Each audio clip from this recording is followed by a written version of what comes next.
دیو رہنما ہمارے علماء، ہو کبھی درپیش جو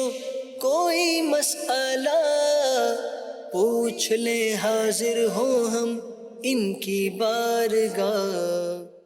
الحمد للہ رب العالمین والصلاة والسلام علی خاتم النبیین، اما بعد فاعوذ باللہ من الشیطان الرجیم، بسم اللہ الرحمن الرحیم۔ الصلاة والسلام علیک یا رسول اللہ وعلی آلک و اصحابک یا حبیب اللہ، الصلاة والسلام علیک یا نبی اللہ وعلی آلک و اصحابک یا نور اللہ۔ مدنی چینل کے ناظرین، پروگرام دارالفتاء اہل سنت میں آپ کو خوش آمدید کہتے ہیں۔ اللہ رب العالمین ہم سب کو دین اسلام کے احکامات سیکھ کر سمجھ کر ان پر عمل پیرا ہونے کی توفیق عطا فرمائے۔ ہمارے پیارے رسول صلی اللہ تعالی علیہ وآلہ وسلم کا فرمان عظمت عالی شان ہے، زینوا مجالسکم بالصلاۃ علیہ فإن صلاتکم علیہ نور لکم یوم القیامہ۔ اپنی مجلسوں کو مجھ پر درود پڑھ کر آراستہ کرو کہ تمہارا مجھ پر درود پڑھنا قیامت کے دن تمہارے لیے نور ہوگا۔ صلو علی الحبیب صلی اللہ تعالی علی محمد صلی اللہ علیہ وآلہ وسلم۔ ناظرین کرام، اس پروگرام میں بطور خاص آپ کے سوالات شامل کیے جاتے ہیں۔ اول تاخیر پروگرام میں شامل رہیں گے تو بہت سا علم دین سیکھنے کو ملے گا۔ آج کے ہمارے اس پروگرام میں ہمارے ساتھ شامل ہے مفتی محمد کفیل رضا عطاری صاحب، ان کو خوش آمدید کہتے ہیں۔ جزاک اللہ خیر۔ کیسے ہیں مزاج گرام؟ الحمدللہ علی کل حال۔ ماشاء اللہ۔ کچھ ہمارے پاس سوالات ویڈیو کی صورت میں بھی موجود ہیں، تو ہم اپنے ناظرین کے پہلے وہ سوال سنتے ہیں۔ میرا سوال یہ ہے کہ شرک کرنے کے بعد اگر سچی توبہ کی جائے تو معافی ملے گی یا نہیں؟ شرک بہت بڑا عظیم گناہ، اور بلکہ ان میں سے ہے شرک کہ جن کے بارے میں قرآن مجید فرقان حمید میں اللہ تعالیٰ نے فرمایا ہے کہ ان اللہ لا یغفر ان یشرک بہ، کہ اللہ شرک معاف نہیں کرے گا، ویغفر ما دون ذلک، اور اس کے علاوہ جو کچھ ہے وہ جس کے لیے چاہے اللہ معاف فرما دے۔ لیکن ظاہری دنیا کے اندر اگر کوئی توبہ کر لیتا ہے مرنے سے پہلے تو اس کے حوالے سے کیا کہیں گے؟ بسم اللہ الرحمن الرحیم۔ اگر کوئی شخص جو ہے وہ کسی سے کوئی ایسا فعل سرزد ہو جاتا ہے جو کہ کفریہ یا شرکیہ ہے، یا جیسے غیر مسلم ہے کہ وہ مشرک ہوتا ہے اور وہ توبہ کر کے اسلام قبول کر لیتا ہے، اپنے اس شرک سے، اپنے اس کفریہ کام سے یا کفریہ بات سے اللہ کی بارگاہ میں ندامت اور شرمندگی کے ساتھ سچی توبہ کرتے ہوئے اللہ وحدہ لا شریک کو جو ہے وہ ایک خالق و معبود جو ہے وہ مان لیتا ہے، جان لیتا ہے اور شرک سے توبہ کر لیتا ہے، تو وہ پھر جو شرک ہے وہ جب اس سے توبہ ہو گئی تو وہ پھر معاف ہے۔ کہ وہ جو انسان کی توبہ ہوتی ہے در حقیقت جو کفر و شرک سے توبہ ہوتی ہے وہ اسلام میں داخل ہونا ہوتا ہے، اور حدیث میں ہے کہ اسلام جو ہے وہ اپنے سے ماقبل جتنے گناہ ہیں ان تمام کو جو ہے وہ مٹا دیتا ہے۔ تو وہ جو قرآن کریم کی آیت طیبہ کے اندر ہے کہ اللہ پاک جو ہے وہ شرک کو معاف نہیں کرے گا، وہ یہ ہے کہ ایک شخص جو ہے وہ انتقال کر جاتا ہے بہت سارے گناہوں کے ساتھ، تو اگر وہ مسلمان ہے تو اللہ اس کا ہر بڑے سے بڑا گناہ چاہے تو وہ معاف فرما دے گا اور اس کو داخل جنت فرما دے گا، کسی کو شفاعت کے سبب، کسی کو اپنی رحمت کے سبب۔ لیکن اگر کوئی شخص جو ہے وہ کفر و شرک پر مرا تو اب اس کی معافی نہیں ہے، نہ اس کو شفاعت ملے گی نہ اسے رحمت الہی ملے گی۔ یعنی یہ جو کچھ ہے زندگی میں ہے، دنیا میں ہے، اگر اس نے توبہ کر دنیا میں توبہ کر لی، اپنے اس کفر و شرک سے باز آ گیا، تو بالکل اللہ کریم جو ہے وہ اس کی توبہ قبول بھی فرمائے گا، اور اس کا اسلام میں داخل ہونا وہ اس کے پچھلے سارے گناہوں کو جو ہے وہ مٹا دے گا، جس میں کفر و شرک سے توبہ ہی یہی ہے کہ بندہ جو ہے وہ اسلام میں داخل ہو جاتا ہے سچے دل کے ساتھ۔ تو بالکل اللہ پاک جو ہے وہ اگر بندہ سچے دل سے توبہ کرے ندامت اور شرمندگی کے ساتھ، اور اس بات پر اسے احساس ہو، شرمندگی ہو کہ میں نے یہ کیا کتنا بڑا کبیرہ گناہ کیا، کہ شرک کو ظلم عظیم کہا گیا کہ بندہ اپنے خالق و معبود کے ساتھ کسی کو شریک ٹھہرا بیٹھتا ہے۔ تو لیکن جب وہ اس کے اوپر ندامت اور شرمندگی کے ساتھ توبہ کر لیتا ہے، اس چیز سے رجوع کر لیتا ہے اور اللہ وحدہ لا شریک کو ایک مان لیتا ہے، خالق و معبود حقیقی مان لیتا ہے، تو پھر اس کا وہ جو شرک والا گناہ ہے وہ معاف ہو جاتا ہے اور وہ مسلمان قرار پاتا ہے۔ ماشاءاللہ، یعنی اس میں توبہ کی گویا کہ فضیلت ہے کہ توبہ اللہ پاک نے کتنی وہ نفیس شے رکھی ہے کہ بڑے سے بڑا، ناظرین کرام، کوئی گناہ ہو تو اللہ تعالیٰ اسے بھی معاف فرما دیتا ہے، کفر شرک جیسے گناہ کو بھی معاف فرما دیتا ہے، جبکہ زندگی میں کوئی سچی توبہ کر لیتا ہے۔ ایمان والوں کی تو صفات یہ بیان کی کہ اگر ان سے کوئی گناہ ہوتے بھی ہیں تو وہ بالکل قریب ہی، یعنی بہت پہلے ہی وہ گناہ سے توبہ کر لیتے ہیں، جو قرآن پاک میں ایک ان کی صفت بیان کی گئی ہے۔ تو کیا کوئی وقت کا انتظار کرنا چاہیے یا کہ اچھا بعض لوگ یہ سمجھتے ہیں کہ ہم چونکہ ابھی توبہ کر رہے ہیں، ان کے ذہن میں ہوتا ہے کہ کل پھر ہو جانا ہے، 2-4 دن بعد پھر ایسا ہو جانا ہے، تو یہ سارے اکٹھے کر کے توبہ کریں گے یا کیا ہونا چاہیے اس میں؟ انسان جب گناہ کرتا ہے تو اس کے اندر ایک مسلمان کے دل میں احساس تو ہوتا ہے کہ یار غلط کام جو ہے وہ میں نے کیا ہے، اور وہ احساس در حقیقت ندامت کے ساتھ جب ہوتا ہے کہ میں نے غلطی کی ہے، تو ندامت کو ہی جو ہے وہ توبہ قرار دیا گیا۔ اب شیطان در حقیقت یہ وسوسہ ڈالتا ہے کہ بھئی اگر آج توبہ کر لوگے کل تم نے یہ گناہ پھر کرنا ہے، تو وہ یوں توبہ سے انسان کو دور کرتا رہتا ہے۔ اچھا، ایک طرف توبہ سے دور کرتا رہتا ہے، دوسری طرف اس سے گناہ پر گناہ کرواتا رہتا ہے، حتیٰ کہ اس سے اتنے گناہ کروا بیٹھتا ہے کہ پھر انسان کا دل جو ہے وہ سخت ہو جاتا ہے، اور وہ گناہوں سے چھوٹے گناہ سے بڑے گناہ کی طرف جو ہے وہ بڑھنا شروع ہو جاتا ہے۔ پھر اس کو نا امیدی بھی دلا دیتا ہے کہ اللہ پاک جو ہے وہ اتنے بڑے گناہ کیسے تمہارے معاف کرے گا، تو یوں بھی انسان جو ہے وہ نا امید ہو جاتا ہے۔ تو ان سب چیزوں کا مجموعہ یہ ہوتا ہے کہ انسان مزید گناہوں کے دلدل کے اندر دھستا چلا جاتا ہے۔ ہونا یہ چاہیے کبھی بھی گناہ ہو فوری طور پہ اللہ کی بارگاہ میں سچی توبہ کریں اور آئندہ نہ کرنے کا پختہ ارادہ کریں۔ آپ ارادہ کریں گے تو ایک پیچھے سے ایک آواز تو ہوگی کہ یار یہ گناہ تو کل کرنا ہے، وہ ایک وسوسے کی صورت کے اندر جو ہے وہ آواز جو ہے وہ ہوتی ہے۔ اگر آپ سچے دل سے اپنے اس گناہ پر شرمندہ ہوں گے تو پھر آپ یہی کہ اب شرمندگی کا مطلب ہی یہی ہے کہ آئندہ یہ کام نہیں کروں گا میں، اور توبہ کے اندر ایک اور توبہ کے جز اندر ہے یہی، ایک جزئی یہی ہے کہ شرمندگی بھی ہو اور آئندہ نہ کرنا اس کا جو ہے وہ لازم ہے کہ جناب یہ شرمندگی کا تقاضا یہ ہے کہ میں شرمندہ ترک معصیت، ہاں، کہ جو وہ میں شرمندہ بھی ہوں اور بولوں میں یہ کام کروں گا تو بھی شرمندگی نہیں ہوئی نا۔ تو شرمندگی کا تقاضا یہ ہے کہ حقیقی شرمندگی کا کہ میں وہ یہ کام جو ہے وہ نہ کرنے کا پختہ ہے۔ اب پختہ ارادہ کرنے کے باوجود وہ جو پیچھے سے ایک نفس کی یا شیطان کی آواز وسوسے کی صورت کے اندر ہے کہ بھئی یہ کام تو پھر ہو جائے گا، اس کی طرف توجہ نہ دے، بلکہ بندہ یہ سوچے کہ میں پھر کرنے تک زندہ رہوں گا بھی نہیں رہوں گا، تو ابھی تو توبہ تو کر لوں، اگر بالفرض اس وقت دوبارہ ہو جائے گا تو دوبارہ سچی توبہ کر لیں، لیکن اس وسوسے کی وجہ سے توبہ کو جو ہے وہ نہ چھوڑے بیٹھے، کیونکہ توبہ سے دو چیزیں ہوتی ہیں، ایک انسان کا پچھلا گناہ معاف ہو جاتا ہے، دوسرا یہ کہ اسے جو ہے وہ توفیق الہی جو ہے وہ اس کے شامل حال ہو جاتی ہے، تو وہ گناہ سے بچنے کے اندر بھی اس کو رب تعالیٰ کی مدد جو ہے وہ مل جاتی ہے۔ تو کم سے کم یہ تو ہے توبہ سے فائدہ کہ آپ کا پچھلا گناہ معاف ہو رہا ہے، گناہوں کا انبار تو نہیں لگتا چلا جا رہا۔ اگر آپ کل کو دوبارہ وہ گناہ کر بھی بیٹھے تو اب وہ ایک گناہ ہوا نا، پچھلے والے تو سارے معاف ہو گئے۔ تو لہٰذا یہ جو بعض لوگوں کے ذہنوں میں ہوتا ہے بھئی جمعے کو جو ہے وہ توبہ کر لیں گے، یا جناب شب برات آ رہی ہے پھر توبہ جو ہے وہ کر لیں گے،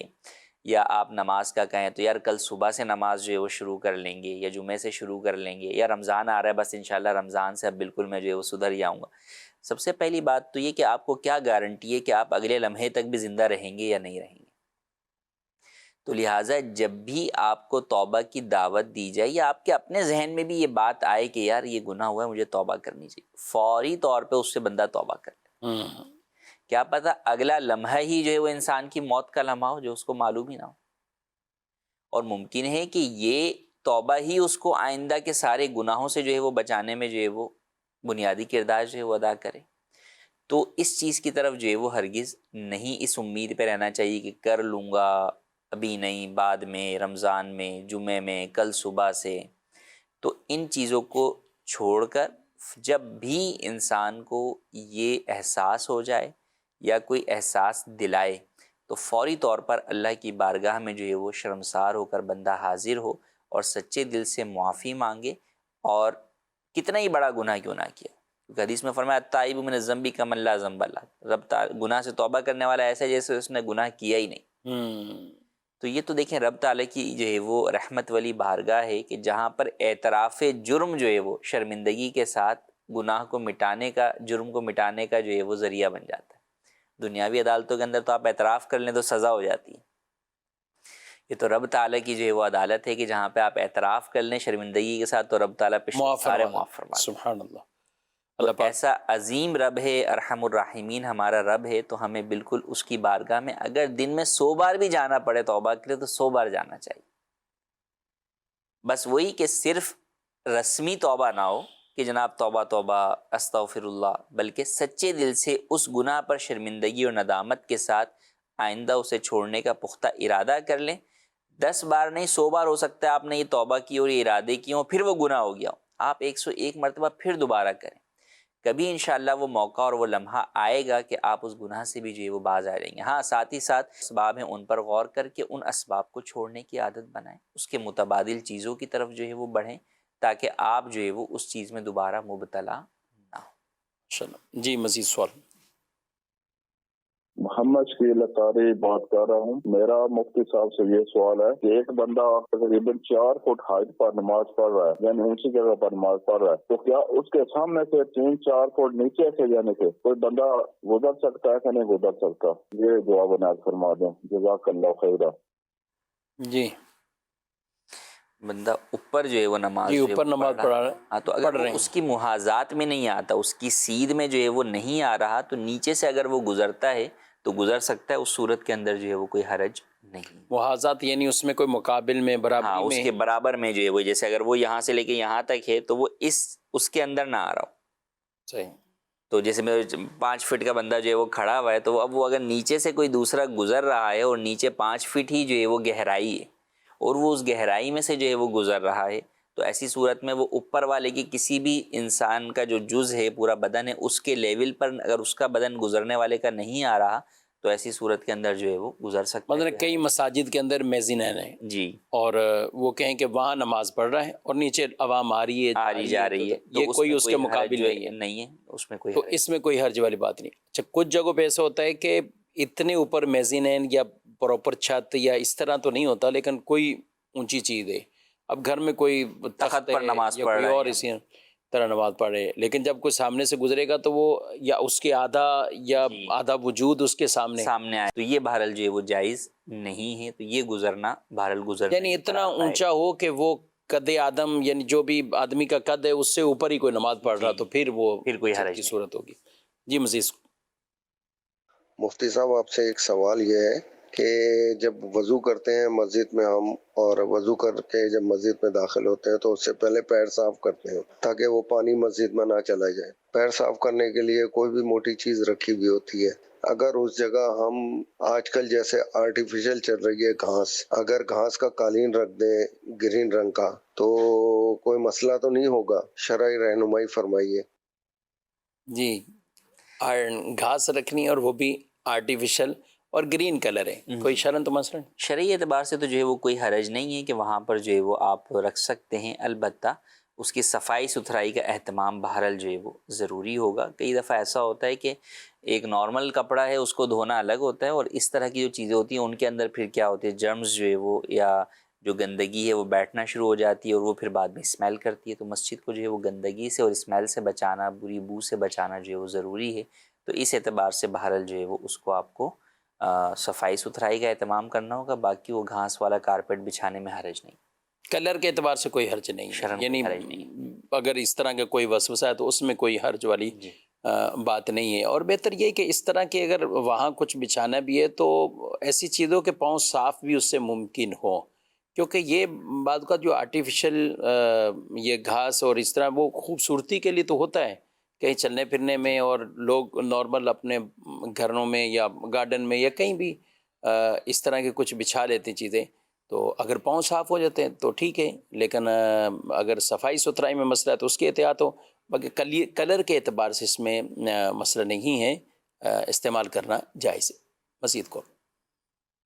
مفتی صاحب سے سوال عرض ہے کہ اگر کوئی قرضہ لیتا ہے 15 لاکھ کا اور حلف دیتا ہے کہ آپ نے صرف مکان بنانے میں ہی لگانا ہے، اگر وہ 14 لاکھ کا مکان بنتا ہے تو 1 لاکھ کا اس کا کیا حکم ہے؟ اس کو واپس کرے، اس کو مکان لگانے اور کوئی خرچہ نہیں ہے تو وہ کیا اپنے دوسرے کام میں استعمال کر سکتا ہے؟ جی 15 کا تو قرضہ لیا تھا مکان کے لیے، قرض مانگنے والے نے کوئی مد خاص کی ہو اور پھر اس کے بعد کچھ پیسے بچ جائیں تو کیا قرضے کو واپسی کرے یا کیا کریں؟ شرعی اعتبار سے تو واپس کرنا جو ہے وہ ضروری نہیں ہے، اس نے قرضہ دیا ہے آپ کو تو اب وہ چاہے اسے کسی بھی کام میں استعمال کرے۔ البتہ بنیادی چیز بس اوقات یہ ہوتی ہے کہ سامنے والا قرضہ اس کو اس کی مجبوری کی وجہ سے دے رہا ہوتا ہے کہ یار اس کو حاجت اور مجبوری ہے تو میں اس لیے جو ہے وہ قرضہ دے رہا ہوں۔ اب وہ بتا کے مجبوری اور حاجت کا قرضہ لیتا ہے اور اس کے بعد لگا رہا جو ہے نا وہ اضافی چیزوں کے اندر ہے، تو وہ پھر جو ہے یا پھر وہی بات ہے کہ بھئی خرچہ جو ہے وہ 10 لاکھ کا ہونا ہے اور خامہ خواہی کا 15 لاکھ کا قرضہ جو ہے وہ مانگا ہوا ہے، تو اس اعتبار سے وہ سامنے والا اتنا باؤنڈ کر رہا ہے کہ یار دیکھو اس کو کلر کے لیے لے رہے ہو تو پھر کلر میں ہی لگانا، پھر جو بچ جائیں تو وہ واپس مجھے جو ہے وہ دے دینا، تم جس کام کے لیے مانگ رہے ہو پھر کام جو ہے وہ تمہارا پورا ہو گیا تو پھر اس کے علاوہ یہ نہیں کہ چلو یار آیا ہوا مال ہے تو چلو جو ہے وہ لگا ہی دیں، ٹھیک ہے وہ تم نے بعد میں ادا ہی کرنا ہے، لیکن سامنے والے کو بھی تو اپنے مال کی ضرورت ہی ہے۔ اگر وہ تمہارے 14 میں کام ہو سکتا ہے تو وہ 14 ہی تمہیں دے گا، وہ 15 کیوں دے گا تمہیں؟ تو اس لیے جب ہمیں یہ دکھ رہا ہے کہ سامنے والا ہمارے ساتھ خیر خواہی اور احسان کر رہا ہے کہ قرض بغیر نفع کے ہی ہے کیونکہ نفع والا تو سود ہے، تو اب ایسی صورت میں ہم بھی ضرورت کے مطابق لیں، اپنے اعتبار سے بھی کہ ادائیگی کے اندر بھی آپ کو آسانی ہو کہ بلا ضرورت بس اوقات قرضوں پہ لے کے لوگ بہت سارے خرچے کر بیٹھتے ہیں، بعد میں اس قرضے کو اتارنا مشکل ہو جاتا ہے، اور اس اعتبار سے بھی کہ سامنے والے نے ضرورتاً دیا ہے تو لہٰذا ضرورت کے مطابق خرچ کریں، اور پھر جب ضرورت پوری ہو گئی تو اب اس کے بعد جو ہے وہ اس کو واپس کر دیں، جب اس نے اتنی زیادہ وضاحتوں کے ساتھ دیا ہوا ہے اور کل کو وہ دیکھے گا کہ یار یہ چیز اس میں لگ گئی، اس کے بعد بجائے اس کے کہ یہ میرا قرضہ واپس کرتے انہوں نے اور جناب فضول کاموں کے اندر اپنے پیسے لگا دیے، تو وہ بھی جو ہے وہ اس کے اوپر جو ہے وہ ناراض ہوگا۔ تو اس لیے جو ہے وہ یا تو اس سے وضاحت لے لیں کہ بھائی یہ لگ گئے لیکن ابھی 1 لاکھ آپ نے دیے ہیں، اگر آپ یہ مجھے دے سکتے ہیں مزید تو مجھے اس سے اپنے گھر کے اور بھی کوئی ضروری کام جو ہے وہ کرنے ہیں، یا کوئی کام کرنے جو بھی کرنے ہیں وہ اس کو کر لیں، تو وہ اجازت دے دو ٹھیک ہے، نہیں تو پھر اس کو اس کے 1 لاکھ روپے واپس کر دیں کہ بھائی یہ نہیں، یہ آپ کے 1 لاکھ روپے جو ہے وہ ہو گیا، اب میرے پاس آپ کے 14 لاکھ قرضہ رہ گیا، وہ میں آپ کو بعد میں واپس کر دوں گا، جو بھی ٹائم شیڈول آپس میں۔ تو واقعی اگر 14 لاکھ روپے خرچ اور ایسا خرچہ ہے تو قرضے والا بھی اس کو محسوس نہیں کرے گا کہ اگر اس نے اتنا لگا دیا ہے تو دیگر بھی کچھ نہ کچھ اخراجات تو ہوتے ہیں۔ اچھا یہ اس طرح کا معاملہ کبھی یوں بھی ہے کہ حکومت کی طرف سے مختلف قرضوں کے اعلان ہوتے ہیں، تو ہم اس میں ابھی فی الحال اس ٹاپک پہ نہیں جا رہے کہ اس میں کیا کنڈیشن ہے، کیا شرائط ہے، کون لے سکتا ہے، کیا ہے، اور اس کا جواز یا عدم جواز۔ اب اس میں بھی خاص ہوتے ہیں کہ آپ کاروبار کے لیے یہ قرضہ لیں، آپ مکان کے لیے یہ قرضہ لیں، اس میں بھی لوگ کئی مرتبہ یہی معاملہ کہ ادھر کے کاغذات شو کر دیے، فلاں پلاٹ شو کر دیا کہ یہ پلاٹ ہے، یہ اس کو بنانا ہے، یا ایسا گھر جو پہلے سے ہی کچھ نہ کچھ بن چکا ہے جس کے اوپر مزید خرچہ نہیں ہے لیکن اس کو پلاٹ کی صورت میں شو کر دیا، تو یہ اس طرح کے جو دھوکے دینا ہوتے ہیں کیا کہ یہ دھوکہ دہی بہرحال جو ہے وہ حرام ہے اور جائز نہیں، کیونکہ گورنمنٹ کی جو بھی اسکیمیں ہوتی ہیں وہ سبسڈائز جو ہے وہ ہوتی ہیں،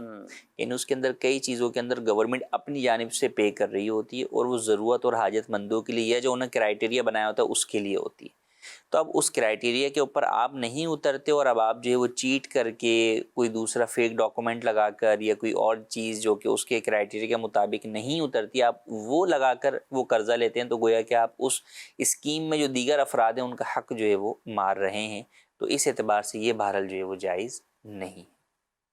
ٹھیک کہہ رہے ہیں کہ سامعہ نام رکھنا، سامع اور سامعہ کیا کہتے ہیں؟ سامع تو ابھی اگلے دنوں میں بہت آنے زیادہ والے سننے والے ہیں، یعنی سننے والے، کیونکہ یہ جو قرآن کریم تلاوت کرتے ہیں حافظ تراویح میں ان کے پیچھے سامع کو کھڑا کیا جاتا ہے جو ان کی سنتے ہیں اور غلطیاں بتاتے ہیں، تو سامع کا مطلب جو ہے وہ سننے والا اور سامعہ سننے والی، تو یہ معنی ہے اس کا، تو نام رکھنا جائز رکھنا بظاہر نام رکھنا جائز ہے، یعنی اس میں کھانے پینے سے وضو، کیا کھانے پینے سے وضو ٹوٹ جاتا ہے؟ کچھ وضو کیا پھر کچھ کھا لیا، نماز پڑھی تو کوئی مذائقہ آئے گا؟ کھانے پینے سے وضو تو نہیں ٹوٹتا، البتہ کھانے پینے کے ذرات منہ میں جو ہے وہ ہوتے ہیں، تو اس صورت کے اندر نماز سے پہلے جو ہے وہ بہتر یہ ہے کہ اچھی طرح کلی کر کے ان ذرات کو جو ہے وہ صاف کر لیں، پھر اس کے بعد جو ہے وہ نماز ادا کر لیں۔ جی مزید میرا سوال ہے دعا قبول نہ ہونے پر خود پر غصہ آنا کیسا؟ دعا قبول نہ ہونے پر خود پر غصہ آنا. جی دیکھیں، دعا قبول نہ ہونا بنیادی طور پر تو دعا قبول ہی ہوتی ہے. رب کریم نے فرمایا ادعونی استجب لکم، اس سے دعا کرو میں جو ہے وہ تمہاری دعائیں قبول کروں گا. تو اصل یہ ہے کہ ہمیں اس دعا کا اثر جو ہے وہ ہماری مراد اور منشا کے مطابق ظاہر نہیں ہو رہا ہوتا، تو ہمیں یہ لگ رہا ہوتا ہے دعا قبول نہیں ہے. اچھا، پھر جس کو غصہ اپنے اوپر آتا ہے وہ در حقیقت نا امید ہو جاتا ہے بسا اوقات، یا وہ اس قبول نہ ہونے کی وجوہات جو ہے وہ اپنے اندر تلاش کرنا شروع کرتا ہے، یا وہ اپنے آپ کو قصوروار ٹھہرا رہا ہوتا ہے. تو سب سے پہلی بات یہ کہ اللہ کریم کی رحمت سے جو ہے وہ نا امید نہیں ہونا چاہیے. اللہ نے قرآن میں فرمایا لا تقنطوا من رحمت اللہ، اللہ کی رحمت سے نا امید نہ ہو. تو انسان کو اللہ پاک پر بھروسہ کامل اور اعتماد کرنا چاہیے، اور دعا کرتے ہوئے اس کا حل یہ ہے کہ آپ ساتھ میں یہ الفاظ بڑھا لیں کہ مولا یہ چیز میرے حق میں بہتر ہو تو مجھے عطا فرما. اس کا فائدہ یہ ہوگا کہ اگر نہیں ملے گی تو آپ کو یہ تسلی اور دلاسا رہے گا کہ ہو سکتا ہے میرے حق میں وہ چیز بہتر نہ ہو، دعائی میں نے ایسی مانگی. دعائی ایسی میں نے مانگی. پھر ہوتا یہی ہے کہ کئی دفعہ ہم وہ چیز مانگ رہے ہوتے ہیں جو ہمارے حق میں بہتر نہیں ہوتی، لیکن رب تو جانتا ہے، تو وہ چیز ہمیں ظاہراً نہ مل کر بھی گویا کہ ہمارا ہی فائدہ کیا جا رہا ہوتا ہے، لیکن ہمیں احساس نہیں ہو رہا ہوتا اس چیز کا. تو ہم جو ہے وہ اس کے لیے بہت زیادہ جو ہے وہ سمجھیں کہ ایک طریقے سے شدت پسند ہوتے آتے ہیں کہ نہیں یار مجھے یہ چیز چاہیے ہی چاہیے، حالانکہ ہمیں وہ چیز ہمارے حق میں بہتر ہے یا نہیں اس چیز پر جو ہے وہ غور کرنا چاہیے. پھر اگر دنیاوی طور پہ دعا کا اثر ظاہر نہ ہو تو دعا قبول اس طور پر بھی ہوتی ہے کہ اس کے بدلے میں کوئی اور ہمیں بھلائی دے دی جاتی ہے، یا ہم سے جو ہے وہ برائیوں کو دور کر دیا جاتا ہے، آفات و بلیات کو دور کر دیا جاتا ہے. اور یہ بھی نہ ہو تو پھر آخرت کے اندر جو ہے وہ بہرحال یہ دعائیں ذخیرہ بن کر ہمارے نامہ اعمال کے اندر جو ہے وہ رکھ دی جاتی ہیں. تو اس لیے اپنے آپ کو کوسنا بھی نہیں چاہیے. ہاں ایک یہ ہے کہ انسان اس کی وجہ سے اپنے آپ پر یوں فکر کرے کہ یار میں کتنا گناہ گار ہوں، میں نے اتنے گناہ کیے ہیں، مجھے چاہیے کہ میں توبہ تو میں جو ہے وہ اپنی مراد تو مانگ رہا ہوں لیکن میں توبہ بھی تو کروں، رب تعالیٰ کی طرف رجوع بھی تو کروں. تو یوں اپنے آپ کو جو ہے وہ سمجھانا اور منانا چاہیے. تو اس سے امید ہے کہ انسان کی ایک تو مایوس بھی نہیں ہوگا اور اپنے حالت تبدیل کرنے کی طرف بھی جو ہے وہ آئے گا، اور انشاءاللہ وقت کے مطابق جو ہے وہ مناسبت کے اعتبار سے جو چیز اس کے مناسب ہوگا اس اعتبار سے اس کی دعا کا اثر بھی ظاہر ہو جائے گا. ماشاءاللہ. اور یوں اپنے آپ پہ تو ان معنوں میں تو غصہ آنا کہ میرے فلاں عملوں کی وجہ سے اپنے نفس پر، جی، اور یہ غصہ آنا، یہ طبیعت میں ملال ہونا، خود ہی اپنی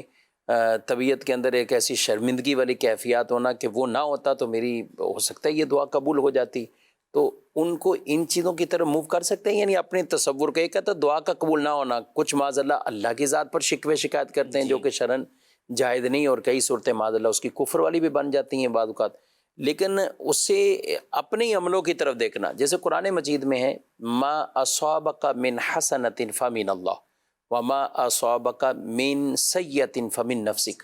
کیا فرماتے؟ جی، یہی آیت طیبہ میں بھی پڑھنے والا تھا کہ جو تمہیں بھلائی پہنچے تو اللہ کی طرف سے، اور جو برائی پہنچے تو تمہارے اپنے نفس کی طرف سے. یقیناً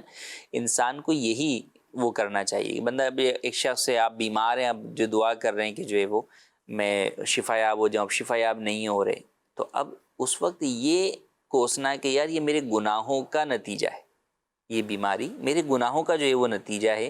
اور پھر اس کے اوپر اپنے آپ کو انسان جو ہے وہ توبہ کی طرف لے کر آئے، اللہ کی بارگاہ میں جو ہے وہ شرمسار ہو، معافی مانگے. تو اس اعتبار سے تو یہ اچھی بات ہے کہ آپ کو یہی تعلیم بھی دی گئی کہ بھائی برائی جو بھی پہنچے وہ تمہارے اپنے ہاتھوں کے جو ہے وہ کرتوت ہیں، تو اس کے اوپر انسان توبہ کرے اور پھر اس کے ذریعے سے اپنے آپ کو جو ہے وہ راہ راست کی طرف لے کر آئے. جی مزید. عبدالرشید کراچی درس کر رہا ہوں. مفتی صاحب سے یہ سوال ہے کہ آج کل لوگ جیکٹیں پہنتے ہیں اور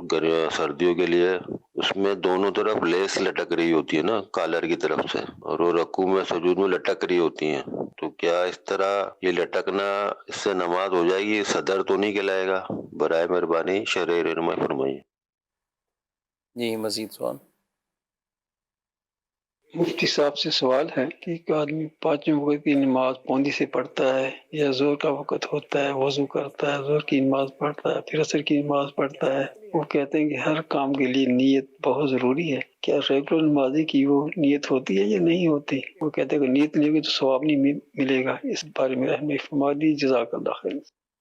جی پہلے اسی سوال کو لے لیں نیت کے حوالے سے۔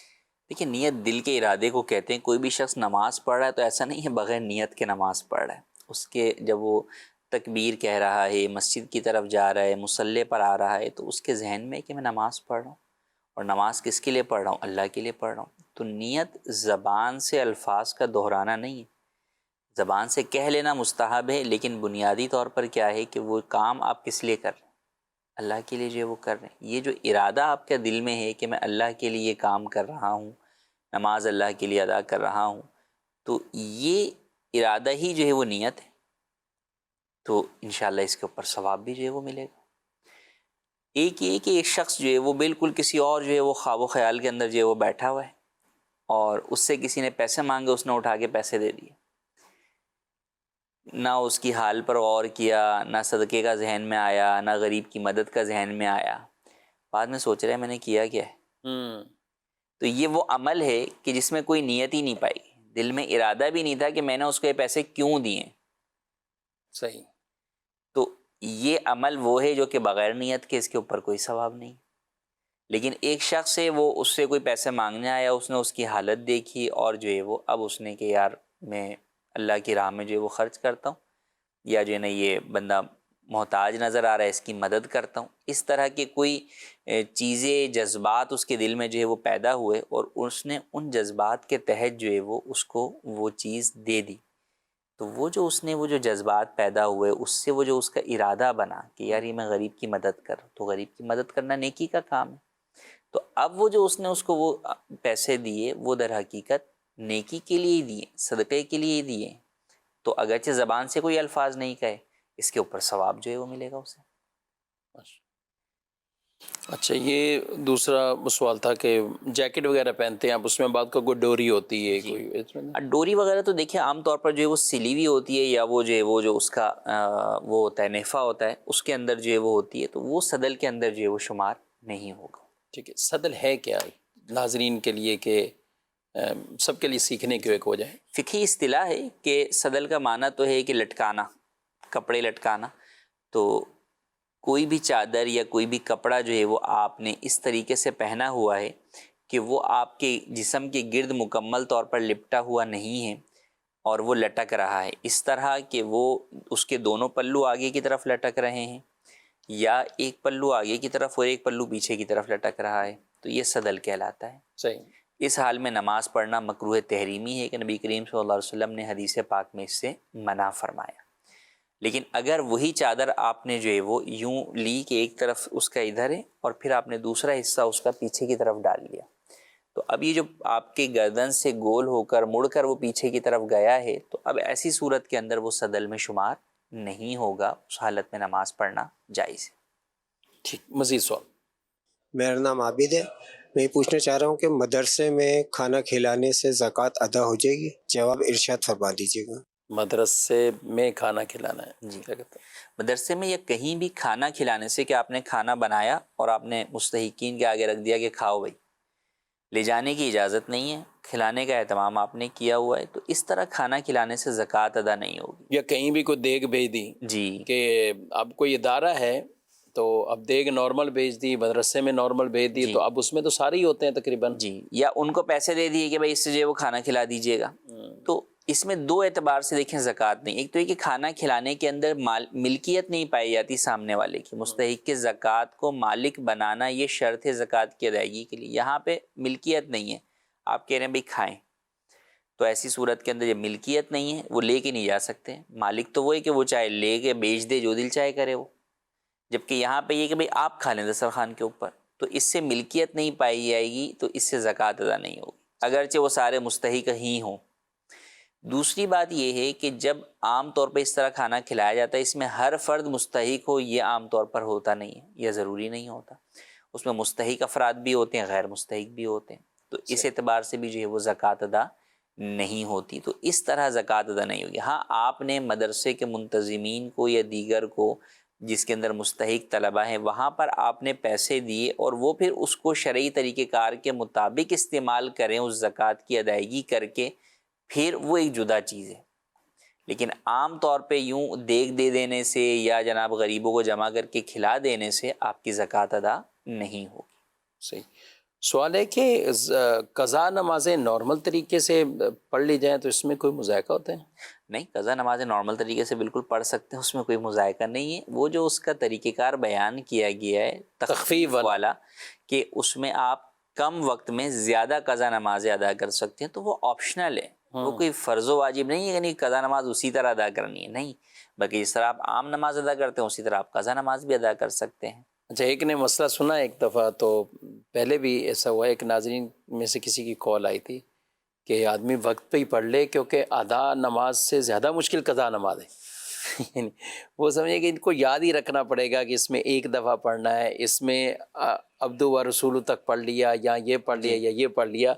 تو وہ ہے تخفیف ہے، وہ تو اس طور پر نہیں ہے کہ وہ اسی طرح ہی پڑھنا ہے، نارمل طریقے سے جیسے آپ عام فرض نماز پڑھتے ہیں تو آپ قضا بھی اسی طرح پڑھ لیں تو وہ آپ کی نماز ادا ہو جائے گی۔ جی مزید، اگر مسجد میں آئیں اور فجر کی جماعت کھڑی ہو جائے تو ہم سنت ادا کریں گے، کیا کریں گے؟ جواب ارشاد فرمائیے۔ مسجد میں آپ آئے ہیں اور فجر کی جماعت کھڑی ہے تو اگر آپ کو یہ لگتا ہے کہ آپ جو ہے وہ سنت ادا کریں گے تو بھی جماعت میں شامل ہو جائیں گے، اگرچہ دوسری رکعت میں شامل ہوں گے یا قعدہ اخیرہ میں بھی شامل ہو جائیں گے، تو حکم یہ ہے کہ آپ مسجد میں ہی کسی پلر وغیرہ یا دیوار کے سائیڈ میں کھڑے ہو کر آپ سنت ادا کریں اور پھر جماعت میں شامل ہو جائیں۔ اور اگر آپ کو یہ لگتا ہے کہ نہیں جناب اگر میں سنت ادا کروں گا تو جماعت ہی مکمل ختم ہو جائے گی، مجھے جماعت نہیں مل پائے گی، تو اب ایسی صورت میں آپ سنتیں چھوڑ کر جماعت کے ساتھ شامل ہو جائیں گے۔ پھر جو سنتیں آپ کی رہ گئی ہیں وہ اب آپ نماز کے بعد نہیں پڑھ سکتے، کیونکہ نماز کے بعد جو ہے وہ مکروہ وقت ہے جس میں کوئی بھی نماز جائز نہیں ہے، کوئی بھی نفل نماز، تو اب آپ سنتیں بعد میں نہیں پڑھ سکتے۔ اب اگر آپ نے سنتیں پڑھنی ہیں تو سورج نکلنے کے بعد جو 20 منٹ مکروہ وقت ہوتا ہے جب وہ گزر جائے گا تو اس کے بعد جو ہے وہ آپ سنتیں ادا کر سکتے۔ ٹھیک، مزید۔ میں ظفر بات کر رہا ہوں سرگودا سے۔ میرا مفتی صاحب سے سوال یہ ہے کہ میرے گھر والے کے پاس 3 سے 4 تولے سونا ہے، اس کے علاوہ جہیز کا سامان ہے، اس کے علاوہ اور اس کے پاس نقدی یا کوئی اس طرح کی کوئی چیز نہیں ہے، تو آیا اس کے اوپر کیا زکوٰۃ لازم آئے گی؟ قرآن و سنت کی روشنی میں پلیز رہنمائی فرما دیں۔ جی، کافی زیادہ سوال ان دنوں میں یہ پوچھا جائے گا۔ جی دیکھیں، جہیز کے سامان پر زکوٰۃ تو لازم نہیں ہوتی۔ جہیز کے سامان سے مراد جو بھی برتن ہیں، بستر ہیں اور دیگر اس طرح کی جو بھی چیزیں، تو ان پر زکوٰۃ لازم نہیں ہوتی۔ اب سونے پر زکوٰۃ ہے، اب سونے کے ساتھ سونے کا نصاب تو ہے 7.5 تولہ سونا، تو اگر 7.5 تولہ سونا ہے تو زکوٰۃ ہے، اس سے کم ہے تو اب ایسی صورت میں یہ دیکھا جائے گا کہ اس کے ساتھ کوئی اور مال ان کے پاس ہے یا نہیں۔ کوئی اور مال سے مراد چاندی ہے، مال تجارت ہے، پرائز بانڈ ہے یا کرنسی ہے، تو اگر ان 4 اموال میں سے ان کے پاس کوئی بھی مال موجود ہے اور تھوڑا ہی موجود ہے، صحیح، تو ایسی صورت کے اندر پھر وہ سونا اور وہ مال دونوں کو پلس کر کے دیکھا جائے گا کہ دونوں کی قیمت کتنی بنتی ہے۔ تو اگر دونوں کی قیمت 52.5 تولہ چاندی کو پہنچتی ہے تو زکوٰۃ لازم ہوگی، ورنہ لازم نہیں ہوگی۔ تو عام طور پر ہوتا یہ ہے کہ لوگ سیونگز کے اعتبار سے غور کر رہے ہوتے ہیں، لیکن کئی دفعہ ایسا ہوتا ہے کہ بھئی کچھ نہ کچھ پیسے عورت کی ملکیت کے اندر بھی جو ہے وہ ہوتے ہی ہیں، وہ چاہے 1000 روپے ہوں چاہے چند 100 روپے ہوں، یعنی حاجت سے زائد تھوڑی بھی رقم ہوگی، تو ایسی صورت کے اندر پھر 2-3 تولہ کے ساتھ جو ہے وہ زکوٰۃ لازم ہو جائے گی۔ چاندی آج کل بہت مہنگی ہو رہی ہے، تو اس کا مطلب صاحب نصاب والے بھی افراد میں فرق پڑے گا؟ یعنی ہم اگر پچھلے سال کی ہی بات کریں، زیادہ دور نہیں جاتے، بلکہ میں ابھی 2-3 دن پہلے ایک پریزنٹیشن زکوٰۃ کی پڑھ رہا تھا، تو وہ پرانی بھی ہمارے پاس سیو ہوتی ہیں، تو 2022 کی تھی یا 23 کی، تو اس میں 77 یعنی صرف 77,000 روپے یہ نصاب رکھا، وہ کچھ زیادہ فرق نہیں ہے۔ اچھا، چاندی تو ابھی تقریباً 6-8 مہینے میں یہ معاملات ہوئے کہ چاندی بہت اوپر گئی، تو کیا کہتے ہیں نصاب کافی زیادہ ہو جائے گا؟ نصاب کافی زیادہ جو ہے وہ ہو گیا ہے، آفیشیل شاید جو ریٹس نیوز پیپرز وغیرہ میں آ رہے ہیں اس کے مطابق بھی تقریباً جو ہے وہ 6-7 لاکھ روپے تو جو ہے وہ ہے اور جو اس کے علاوہ مارکیٹ میں جس یہ ریٹ کا کیا فرق ہوتا ہے؟ اب کوئی ادھر گوگل سے سرچ کر رہا ہے، فلاں سے سرچ کر رہا ہے، اخبار میں دیکھ رہا ہے یا ادھر ہے، تو اس میں 13-14 ہزار روپے تولہ چل رہی ہے اور مارکیٹ میں 17 ہیں، 16 ہیں، جی تو کیا کریں گے آپ؟ اصل میں بنیادی طور پر تو وہی ریٹ ہوتے ہیں جو اخبار میں آ رہے ہیں سونے چاندی کے. جو یہاں مل رہی ہوتی ہے وہ یہ ہوتی ہے کہ جب وہ چیز کم ہوتی ہے تو بلیک میں بکنا شروع ہو جاتی ہے، بلیک میں بکنا شروع ہوتی ہے تو پھر وہ جو ہے وہ زیادہ قیمت کے اندر ہوتی ہے. اب یعنی نصاب میں مارکیٹ کیا میں اگر 100 افراد جو ہے وہ کھڑے ہیں خریدنے کے لیے اور بیچنے والے کے پاس جو ہے وہ 1 تولہ ہی ہے، تو اب وہ جب ایک کو بیچتا ہے کہ بھائی یہ 14,000 کی ہے، دوسرا بولتا ہے میں 15 کی لے رہا ہوں، تیسرا بولتا ہے میں 16 کی لے لوں گا، لیکن یہ تو ایک بولتا ہے صرافہ میں بازار 17 میں کی لے جیسے لیتا ہوں. مختلف مارکیٹوں میں ریٹ نکلتا ہے کہ آج یہ ریٹ ہے، تو یہ تو یعنی پوری مارکیٹیں گویا کہ کہیں تو اب ایک نصاب والے کے اعتبار سے ہم کیا کہیں گے کون سے ریٹ کو؟ اصل تو یہ کہ مارکیٹ میں جو ویلیو ہوگی وہی ہوگا. وہ ریٹ جو ہوتے ہیں بس اوقات وہ انٹرنیشنل ریٹ سے لنک ہوتے ہیں جو نیوز پیپرز میں آتے ہیں یا ویب سائٹس پر ہوتے ہیں. تو انٹرنیشنل ریٹ تو ٹھیک ہے اپنی جگہ پر ہیں، وہ بنیاد بنتے ہیں، لیکن اگر کسی جگہ پر اس ملک کی یا اس شہر کے اعتبار سے وہ چیز کی ویلیو زیادہ ہو گئی ہے اور مارکیٹ میں وہ اتنے میں ہی بک رہی ہے تو اسی کا اعتبار ہوگا. تو اب یہی دیکھا جائے گا کہ آپ جس شہر میں ہیں وہاں پر 52.5 تولہ چاندی کی قیمت جو ہے وہ کیا ہے، تو اس اعتبار سے زکوٰۃ لازم ہوگی. بہرحال پھر بھی اس ریٹ کے مطابق بھی جو کہ انٹرنیشنل ریٹس ہیں اس کے مطابق بھی چاندی کے اعتبار سے نصاب اس وقت جو ہے وہ کافی زیادہ 6-7 لاکھ روپے پہ پہنچ گیا ہے، اور جو مارکیٹ ریٹ کی جو اب تک ہمیں اطلاعات ملی ہیں اس کے مطابق تو شاید 9 لاکھ تک بھی جو ہے وہ نصاب پہنچ رہا ہے. جی ناظرین کرام، ان دنوں میں بطور خاص ویسے زکوٰۃ کا تو یوں مہینہ یوں نہیں ہے کہ شعبان یا رجب یا رمضان فکس ہیں زکوٰۃ کے لیے، البتہ جس کا جو سال ہے اور سال مکمل ہو رہا ہے اسی کے مطابق اسے اپنے مال کی زکوٰۃ ضرور ادا کرنی ہے، اور یہ ہر ایک کو معلومات رکھنی چاہیے کہ میرا سال کب شروع ہوا، اور اس میں کئی شرعی مسائل اسی سے ہی متعلق وہ رہتے ہیں. تو اس کبھی ہو سکتا ہے نصاب ختم ہو رہا ہو، کبھی کم ہو رہا ہو. ہاں کفیل صاحب، یہاں یہ ہو سکتا ہے کہ کئی افراد ہیں جیسے پچھلے سال چلے وہ صاحب نصاب بن کر، تو وہ چلیں 2-3 لاکھ سے بالفرض ہم کہیں کہ 3 لاکھ روپے تھے، اب وہ 3 لاکھ کئی پرائز بانڈ رکھے ہوئے ہیں، ابھی بھی 3 لاکھ کئی پرائز بانڈ ہیں، تو کیا کہیں گے آپ اس پہ؟ ہاں تو ان پر پھر اس سال زکوٰۃ جو ہے وہ نہیں ہوگی، کیونکہ اس سال نصاب جو ہے وہ 3 لاکھ سے کہیں زیادہ جو ہے وہ ہو گیا ہے. تو ایسی صورت کے اندر جو ہے کیونکہ جو پرائز بڑھے ہیں وہ سونا چاندی کے بڑھے ہیں، تو جن کے پاس سونا چاندی ہی تھا وہ اس کی تو اپنی قیمت بھی چلیں بڑھ گئی،